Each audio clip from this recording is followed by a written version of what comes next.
আসসালামু আলাইকুম, স্বাগতম আপনাকে কোডিং উইথ মামুন ইউটিউব চ্যানেলে। যদি আপনি আমার চ্যানেলে নতুন হয়ে থাকেন তাহলে অবশ্যই আমার চ্যানেলটি সাবস্ক্রাইব করবেন। আসসালামু আলাইকুম, আজকের ক্লাসে আমরা আলোচনা করব implementing lambdas expression and high order function সম্পর্কে। গত লেকচারে আমরা ল্যামডা ফাংশন এবং অ্যানোনিমাস ফাংশন সম্পর্কে আলোচনা করেছি। দেন পরবর্তীতে আমরা ক্লোজার নিয়ে আলোচনা করব। হাই অর্ডার ফাংশনে আপনারা আজকে দেখতে পারবেন can accept function as a parameter. এতদিন দেখতে পাচ্ছেন আমরা বিভিন্ন ডাটা টাইপ কিন্তু ইন্টিজার, ডাবল এবং স্ট্রিং টাইপের ডাটা টাইপকে আমরা প্যারামিটার হিসেবে পাস করেছি, কিন্তু আজকে আমরা একটা ফাংশনকে প্যারামিটার হিসেবে পাস করব। ক্যান রিটার্ন এ ফাংশন, কীভাবে আমরা একটা ফাংশনকে রিটার্ন করাতে পারি। অর ক্যান ডু বোথ, দুইটা আমরা কিভাবে করতে পারি সেটাই আমরা আপনাদেরকে দেখাবো। এবং এই ভিডিও থেকে আপনারা জানতে পারবেন how to pass function as a parameter এবং how to return a function from another function. চলুন আমরা দেখি আমাদের ইন্টেলিজ আইডিতে আমি একটা ডাট ফাইল ক্রিয়েট করে সরাসরি আপনাদেরকে লাইভ প্রজেক্ট দেখাবো, তাহলে আপনারা বিষয়টা আরও ক্লিয়ারভাবে বুঝতে পারবেন। সেজন্য আমি ইন্টেলিজ আইডিতে চলে এসেছি এবং এখানে একটা মেইন মেথড ক্রিয়েট করেছি। প্রথমে আমি আপনাদেরকে দেখাবো accept function as a parameter. এতদিন আপনারা দেখতে পাচ্ছেন, আমি একটা যদি দেখাই, প্রথমে আমি আপনাদেরকে দেখাবো accept function as a parameter, কীভাবে আপনারা প্যারামিটার হিসেবে একটা ফাংশন পাস করবেন। এতদিন আপনারা দেখতেছেন, আমি যদি দেখাই ভয়েড সাম ইন্টিজার এ প্রিন্ট এ, এভাবে কিন্তু আপনারা দেখতে পাচ্ছেন আমরা এখন একটা ইন্টিজার টাইপের ডাটা টাইপ হিসেবে প্যারামিটার হিসেবে পাস করেছি। কিন্তু না, আমরা কিন্তু চাইলে ফাংশন হিসেবে প্যারামিটার হিসেবে পাস করতে পারি। সেটা কিভাবে, সেটা এখন আপনাদের দেখাচ্ছি। প্রথমে আমি নিয়ে নিচ্ছি ভয়েড টাইপের। ভয়েড হলে রিটার্ন টাইপ। দেন আমি এখানে যদি যে কোনো একটা নাম দিতে পারি, আপনারা আপনাদের ইচ্ছা মতো এবং এক্স্যাক্টলি যেটা আপনাদের সাংগতিপূর্ণ একটা নাম দেবেন। আজে বাজে নাম দিলে পরে প্রোগ্রাম চিনতে অসুবিধা হবে। আমি এখানে দিয়ে দিচ্ছি সাম ফাংশন নামে আমি একটা দিয়ে দিচ্ছি। এখন সাম ফাংশন আমার কি করবে, সাম ফাংশনে আমি কি করব সেটা হলে আপ টু ইউ, কিন্তু এখানে আমি আপনাদেরকে দেখাবে যে একটা ফাংশন কিভাবে রিটার্ন করতে হয়। প্রথমে আমি এখানে দিয়ে নিচ্ছি স্ট্রিং টাইপের একটা মেসেজ নিয়ে নিচ্ছি।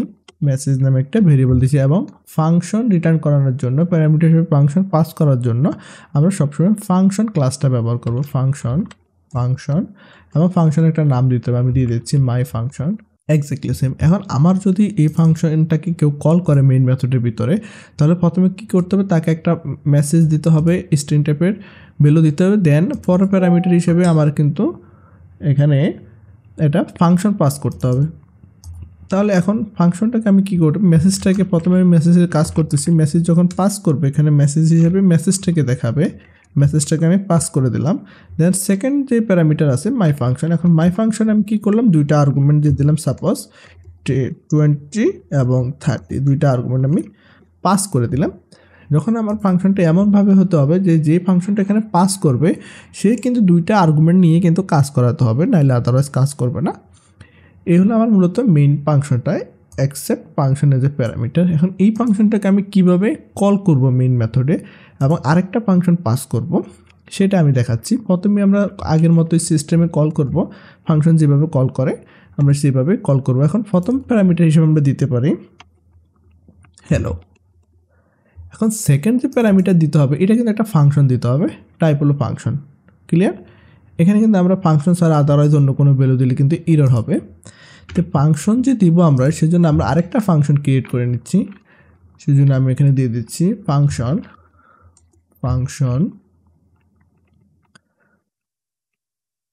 অ্যাড নাম্বার নামে একটা ফাংশন নিয়েছি এবং আমার ফাংশনে থাকবে এ এবং বি নামে দুইটা প্যারামিটার। দেন আমি রিটার্ন করব প্রিন্ট এ প্লাস বি। আমি একটা অ্যানোনিমাস ফাংশন নিয়েছি। এখানে আমার ফাংশনে কি করব, এখানে অ্যাড নাম্বার, এখানে এ এবং বি এর মধ্যে দুইটা ভ্যালু থাকবে। দেন প্রিন্ট করবে আমার এই ফাংশনকে, যখন আমি প্রিন্ট করব এবং এ এবং বি দুইটা মানকে এসে যোগ করে প্রিন্ট করব। এখানে তো একটা ফাংশন পাস করতে হবে, আমি এখানে অ্যাড নাম্বারটাকে পাস করে দিচ্ছি। অ্যাড নাম্বারকে আমি যখনই পাস করলাম, এই অ্যাড নাম্বারটা প্রথমে কি হলো, কল করলো এই ফাংশনটাকে। দেখেন এটা ব্যাকএন্ডে যেভাবে কাজ করবে, প্রথমে এই ফাংশনটাকে কল করলো, এই ফাংশন এখানে আসলো, আসার পরে দেন দেখলো তার প্যারামিটার হিসেবে একটা স্ট্রিং মেসেজ দিতে হবে, একটা ফাংশন পাস করতে হবে। সেম চলে গেলো, সেই মেসেজটা এখানে যখন আমরা হেলোটা দিলাম, হেলোটা মেসেজ চলে আসলো, প্রিন্ট করলো মেসেজ। ক্লিয়ার? এখন আসেন নাম্বারের বেলায়, আমরা এখানে নাম্বার দিয়েছি, নাম্বারটা চলে গেলো মাই ফাংশনে। মাই ফাংশনে আসার পরে সে দেখলো যে এখানে আমার এখানে দুইটা ভ্যালু আছে, এবং এখানে আমি বলেছি যে আমার দুইটা ভ্যালুই থাকবে, বাট কিন্তু দুইটা যোগ করে দেখাতে হবে। আমি এখানে প্রিন্ট করে দিয়েছি, তাহলে সে অটোমেটিক দুইটা মানকে যোগ করলো এবং প্রিন্ট করলো। যদি আমি প্রোগ্রামটা রান করি তাহলে দেখি আমাদের আউটপুটে কী আসে। দেখতে পাচ্ছি আউটপুটে এক্স্যাক্টলি প্রথমে হেলো এসেছে এবং 20 এবং 30 এই দুইটাকে যোগ করেছে, যোগ করে আমাদেরকে 50 দিয়েছে। ক্লিয়ার? তাহলে আপনারা বুঝতে পারলেন কীভাবে একটা প্যারামিটার হিসেবে ফাংশন পাস করতে হয় এবং ফাংশন রিসিভ করতে হয়। এখন পরবর্তীতে আমি যেটা নিয়ে কথা বলবো সেটা রিটার্নিং ফাংশন। কীভাবে আপনি একটা ফাংশন রিটার্ন করাবেন সেই বিষয়টা আমি আপনাদেরকে এখন দেখাবো। ফাংশন এতদিন আপনারা দেখলেন কীভাবে ইন্টিজার এ, তাহলে ইন্টিজার এ অথবা আমরা ইন্টিজার টাইপের যেই ভেরিয়েবল দিই সেই ভেরিয়েবলকে না রিটার্ন করাতে হয়। সাপোজ এখানে আমি দিয়ে দিচ্ছি, এই নামে একটা নিয়ে নিচ্ছি, এবং আমরা এখানে রিটার্ন করতে হবে ইন্টিজার ভ্যালু, সাপোজ 20। এটা তো আপনারা অলরেডি জানেন কীভাবে রিটার্ন করাতে হয়, কিন্তু না, আজকে আমি একটা ফাংশন রিটার্ন করাবো, সেই জন্য আমার ফাংশন কিওয়ার্ডটা দিতে হবে। ফাংশন রিটার্ন করার জন্য ফাংশনে দিতে হবে। ফাংশন দিলাম, আমি ফাংশনে একটা নাম দেবো। আমি এখানে ফাংশনের নাম আপ টু ইউ, আমি এখানে দিলাম টাস্ক টু পারফর্ম। এটা একটা নাম দিয়ে দিলাম টাস্ক টু পারফর্ম। আমার ফাংশনের বডিটা আমি ক্রিয়েট করে নিয়েছি। এখন এই ফাংশনটা কিন্তু আমার সর্বশেষ আরেকটা ফাংশন কিন্তু আমার এখানে রিটার্ন করাতে হবে এই ফাংশনের ভিতরে। আমি এখানে দিয়ে দিচ্ছি ফাংশন, আবারও ফাংশন মাল্টিপ্লাই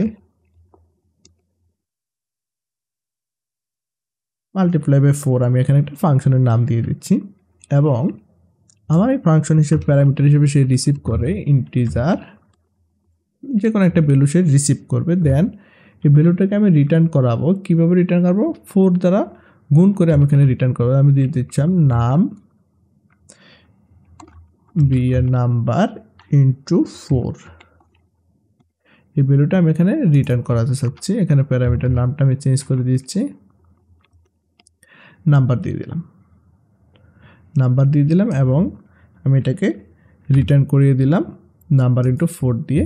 সর্বশেষ আমার কিন্তু একটা ফাংশন রিটার্ন করাতে হবে, না হলে হবে না। তো রিটার্ন আমি কীভাবে করাবো?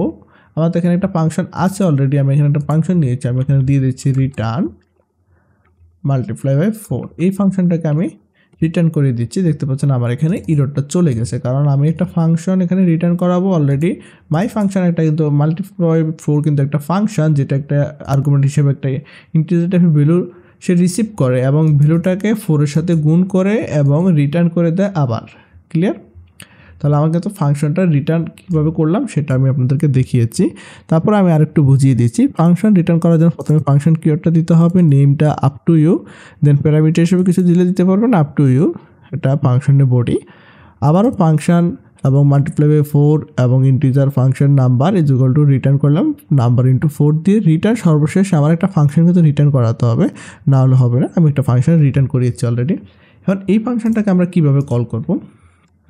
এই ফাংশনটাকে যখনই আমরা কল করব, আপনারা দেখছেন ফাংশন কিন্তু একটা অবজেক্ট, বিষয়টা আমি বারবার বলতেছি। আপনারা জানেন আমরা ফাংশনকে একটা অবজেক্ট হিসেবে চিনি। এই ফাংশনটাকে আমরা একটা অবজেক্টের মধ্যে রাখতে পারি, সে ভার, এটা নাম দিতে পারেন my value is equal to. এখন আমরা এই ফাংশনটাকে কল করব টাস্ক টু পারফর্ম। আমরা কিন্তু এই ফাংশনটাকে কল করলাম টাস্ক টু পারফর্মে। টাস্ক টু পারফর্ম কী করবে? ফাংশনটা আমাদের একটা সে ভ্যালু রিসিভ করবে, এবং ভ্যালুটা কি করবে? এই যে মাল্টিপ্লাই বাই 4 সেই ভ্যালুটাকে অলরেডি প্রিন্ট করে দেখাবে। আমরা এখানে আবারও দিয়ে দিচ্ছি প্রিন্ট। এখন যদি আমি প্রোগ্রামটা রান করি, দেখতে পাচ্ছেন মাই ভ্যালুতে আমরা যে নাম্বারটা পাস করেছি, 5 পাস করেছি, এই 5টা কোথায় আসলো? 5টা সরাসরি চলে আসলো মাল্টিপ্লাই বাই 4 এবং ইন্টিজার নাম্বার, এই নাম্বারে 5টা ঢুকে গেল। এখন নাম্বার এখানে বর্তমানে 5 আছে, ইন্টু 4, চারপাশে 20 রিটার্ন করলো একটা ফাংশন। এখন ফাংশনটা রিটার্ন করার সাথে সাথে ফাংশনটা আবার এখানে চলে আসলো, আসার পরে প্রিন্ট করলো, যখন ভ্যালুটা দিলাম 5 এবং দেখতে পাচ্ছেন 20 চলে আসলো। এক্স্যাক্টলি আমাদের ফাংশনটা কাজ করতেছে। তাহলে আপনারা বুঝতে পারলেন কীভাবে ফাংশন রিটার্ন করতে হয় এবং ফাংশন নিয়ে কাজ করতে হয়